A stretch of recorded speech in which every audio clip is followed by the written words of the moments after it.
Good morning.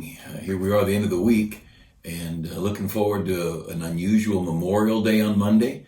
And I hope you're praying and asking God to direct our nation. The whole, not just our country, the whole world's in a fix right now. And I don't believe this could have happened without the permission of God. I also don't believe it could have happened without the evil influences of satanic ideas. And I'll talk about it on another day, but I think this is an example of how there could be a one world religion, there could be a one world economy. In a matter of days, we got a one world shutdown. And who pushed the button and made that call? Who made that decision? And there's a lot to be learned about it. And it's not about medicine, it's about politics, it's about evil, it's about control. And what an exciting day that we live in. Totally off the subject of that. And by the way, Monday being Memorial Day, 10 o'clock on Monday morning, Memorial Day service. We won't have any morning moments on Monday. It'll be like a Saturday, Sunday, Monday long weekend. And we may have our Monday evening post. I'm not sure about that yet. I'm thinking we probably will. But anyway, no morning moments on Monday. I hope you'll come and drive into the Memorial Day service at 10 o'clock. So Job, in the Bible, the oldest book in your Bible is Job. Now, Genesis, Job chapter 13, Genesis writes about things that were earlier than Job, because we have creation and all. But Job was most people agree, was the oldest book. I don't know what difference it makes, but that's what people say. So I don't have to be the brightest bulb on the tree. I just want to glow. I want to brighten the corner where I am. Job chapter 13. Most of you know the story of Job, how terrible, terrible affliction came on him. His 10 children died, lost all of his wealth, lost his position, lost his friends. He lost everything. And it's just tragic. And he was a perfect and upright man, God said in chapter 1. This was not about an earthly thing. Job was living out a difficult time because of a heavenly search scenario, something between God and the devil. And the devil said that Job would curse God to his face if God took his hand off. And God basically, in our vernacular, said, he loves me enough, he'll keep loving me if he doesn't have a thing. And Job said, no, he won't. And God said, no, just try. And the Lord let the devil take everything Job had. And Job learned a lot, and Job stayed true. But in the midst of this, his friends came and grieved, and he had good friends. And they made some stupid statements, but we're human. We make dumb statements. We're flesh. Don't expect your spouse or your parents or your children to be perfect. That's for you to do. But in Job 13, verse 5, it says, oh, that you would altogether hold your peace, and it would be your wisdom. That's if you just hold your peace. Now, and growing up, right or wrong, the word shut up was not uncommon. And I know in our culture, shut up is very crude and hateful, or whatever kind of word, I don't know, it's unacceptable, you might say. I remember the first time I was with some friends, good people I love dearly, in the East Coast, and the one, I made a statement that I told about a scenario, a situation, and they said, shut up. And I thought, well, they meant, wow. They meant, I can't believe it. That's amazing. But in their vernacular, their colloquialism was, shut up. And I'm thinking, man, gotta be careful who you say that around. And but our slang sometimes gets us in trouble. But I know a lot of you moms, you don't want anybody to say shut up. Well, Job said in verse 5, oh, that you would hold your peace. And there are times, look over to Proverbs, Job, Psalms, Proverbs. There are times we need to be still. We need to hold our peace. And we get talking too much. Teach your children to be quiet. Now, some it's harder than others. Out of 4 children, I had 1 or 2 that it was hard to get them to be quiet. They just talked all the time. I thought they're going to get kicked out of kindergarten for not being quiet.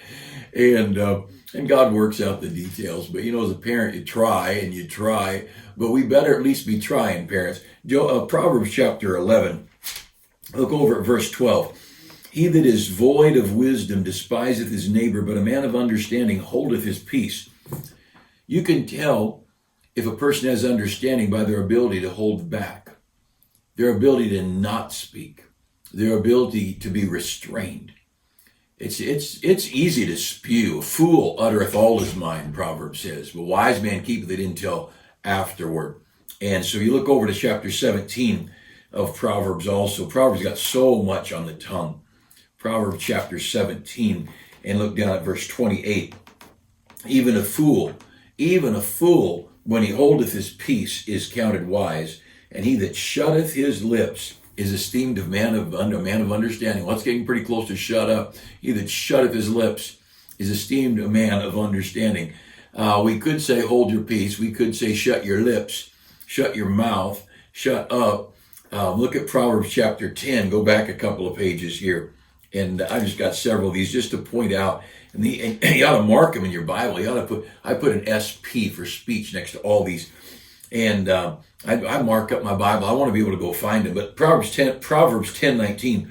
In the multitude of words there wanteth not sin, but he that refraineth his lips is wise. Again, to be guarded with our words. Husbands and wives, when the emotions get cranked up a little bit, we start saying things and we say too much.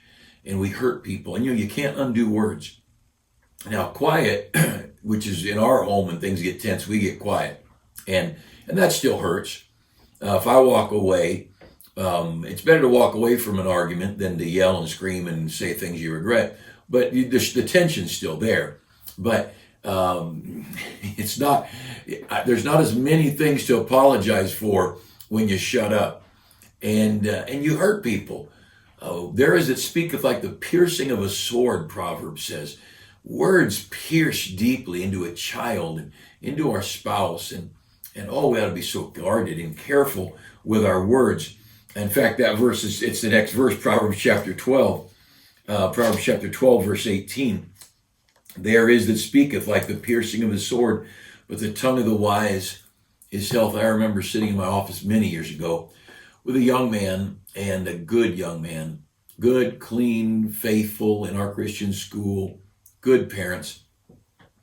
And he said, tears, literally, we're talking about a 17-year-old high school guy, just weeping and saying, I've had people come up to me and say, how come you're not as good an athlete as your brother, as good at music as your brother or sister or family or whatever. And the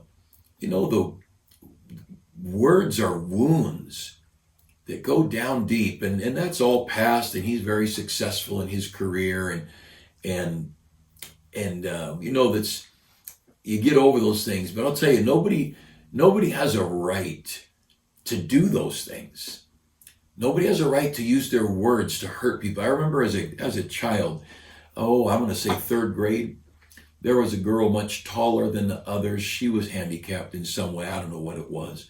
But she was obviously handicapped, but she was in a public school with us.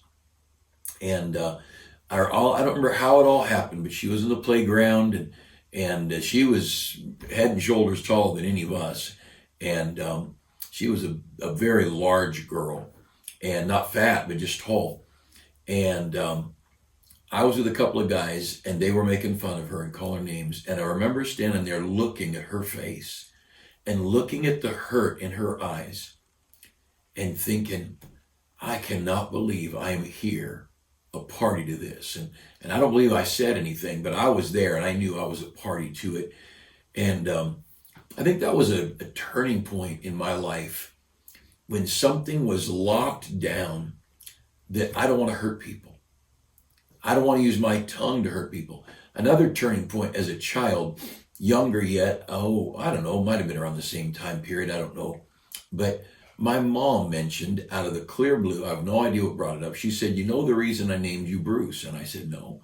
And she said, because I've never met someone named Bruce who was not good to people or kind or whatever her terminology was.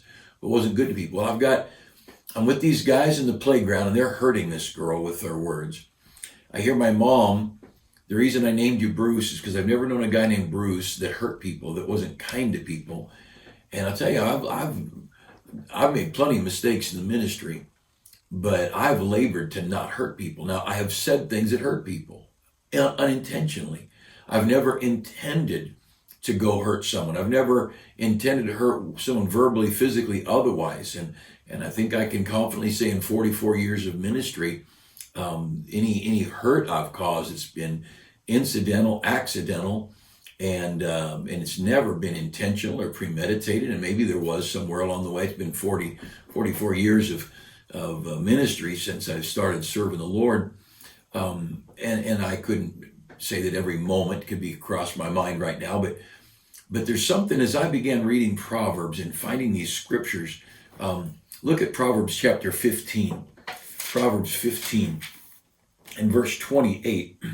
The heart of the righteous, Proverbs 15:28, the heart of the righteous studieth to answer, but the mouth of the wicked poureth out evil things.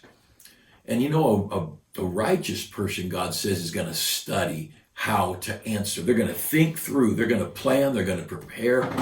And I have tried, and I've made all kinds of mistakes. You want to meet somebody who's organized and scheduled and disciplined, and there's a whole lot of weaknesses in my life.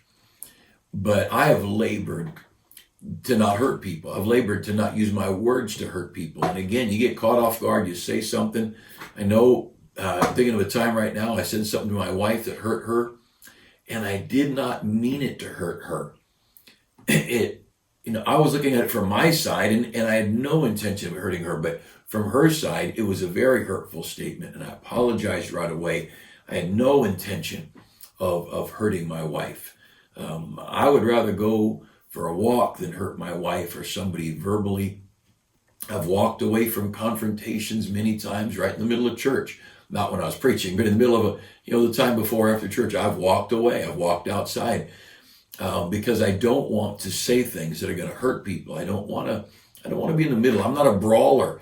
It's a scriptural requirement of the pastor, not a brawler. There's some times looking back, I think, well, I'd like to just punch somebody. I haven't.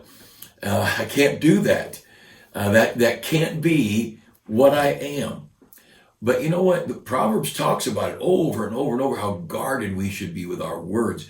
Over in Ecclesiastes, it says, Ecclesiastes 5:3 says, a fool's voice is known by the multitude of his words.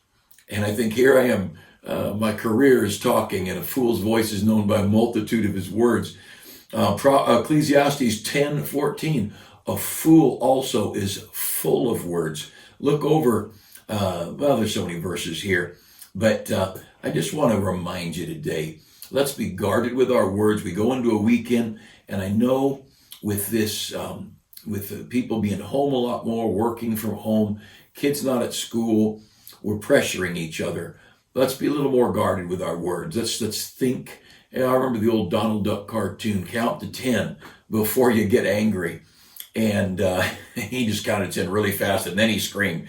But if we would understand we're all under a little extra pressure. And by the way, I don't think we should be sheltered in. I'm not a doctor. I'm not a politician. I'm a citizen with a right to an opinion. I think we've got no business. I think we ought to be at a Memorial Day picnic with 500 people and enjoying life. And if somebody's worried about being sick, they can stay home. How about that? Why should I stay home to protect sick people or people who are potentially going to get sick? If someone's frail, look, we play basketball. People who can't play don't go, which is me now. Anyway, we're all so different. I was down the Coahuila River with some young people a couple of years ago down Class 4 Whitewater Rapids, and we were on about an 8-10 man raft, I guess, and we had guides with us, and we had helmets and life jackets. We were doing it safe, but our boat flipped over. We were at a pretty high, I don't know, maybe an 8-foot, 10-foot waterfall, and we got over it, and then just for fun, we backed into it. And that waterfall took our boat and just flipped it just like that. And what were we thinking? But the guide gave us the idea. He said, hey, you want to do something fun? Let's back into this waterfall. And I guess sometimes it'll just shoot you out. Well, that time it just flipped this. And, you're underwater and there's a lot of churning under the waterfall. And I'm thinking, you know what? I'm probably not going to do this anymore. This might be the last time I go down class 4 whitewater. And a little way down the river, I popped up and I was just glad to breathe. And down the lead boat, they're saying, swim over to us. I'm thinking, you know what? I'll just float. I'm doing good right here. I don't need to swim anywhere. I'm just going to enjoy breathing. Well, just like that, if I choose to go over a waterfall in a kayak or a boat, that's my own stupid fault. But I'm probably not going to do that again. And, why have we crippled a world to protect the vulnerable? Let the vulnerable protect themselves. We're not stupid. I don't know anybody 70, 80 years old, people with ill health, people that are weak and frail in health or whatever, immunity issues or whatever. They're all smart enough to stay home or roll up the windows of their car and not go to a restaurant. Why are we destroying restaurants and stores and malls and people's financial world? It doesn't make sense, folks. It does not make sense. It's a control issue. It's a problem. But in all that to say, there's tension on people. And let's be careful. Let's be guarded with our words. Now, you may not be good. You may not like the word shut up, but we ought to do it. And you may need to teach your kids another phrase. But the biblical mandate of guarding your words, that is so much a part of the Christian life. Hush your mouth. Whatever part of the world or the country you want to get your colloquialisms from, let's be careful with our words. Let's don't hurt people. Let's be guarded and let's be good to people, and let's speak words of encouragement and words of kindness, gratitude, thoughtfulness. Let's let our words identify us as people who care about people. We may need to say that's wrong. We may need to fire an employee. We may need all kinds of things. I've called senators and congressmen, and I've spoken to people in political office, especially over this thing of them not wanting us to even have drive-in church. But I've been kind. I've been respectful to all of them.